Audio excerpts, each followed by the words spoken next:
ఇదిగోండి అరటికాయ వేపుడు ఎలా ఉందండి అని అనుకుంటున్నారా?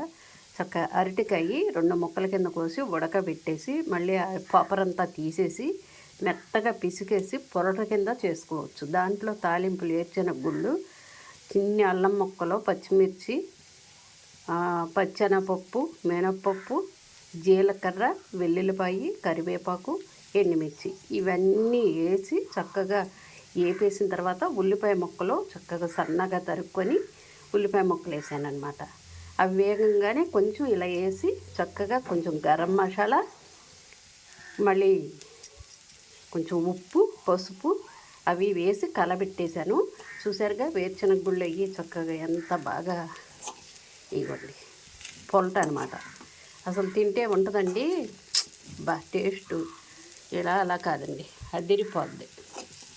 ఇవ్వండి చూసారుగా ఈ విధంగా చక్కగా ఎంత బాగుందో చూడండి.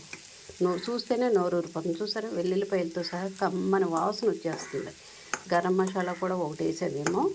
అది చాలా మీరు కూడా ఈ రకంగా చేసుకొని చక్కగా అరటికాయ అని అంటే చిరాకు లేకోకుండా చాలామందికి పిల్లలు ఈ రకంగా అయితే చక్కగా తింటారు. దాని మూలంగా అరటికాయ పొరట కింద చేసేయండి. నేను ఈ పొరట కింద చేశానన్నమాట ఈ అరటికాయ కూరని. ఈ విధంగా చూసారుగా ఎంత బాగుందంటే అంత బాగుంది. ఇదిగోండి చూసారుగా మెత్తగా చితిపేసేసి ఏడ్చిన గుళ్ళు, శనగపప్పు ఎలా కనపడుతున్నాయో. ఓకే, ఆ రకంగా చక్కగా చేసుకొని తినండి మీరు కూడా. ఓకే, లైక్ చేయండి, షేర్ చేయండి, సబ్స్క్రైబ్ చేయండి.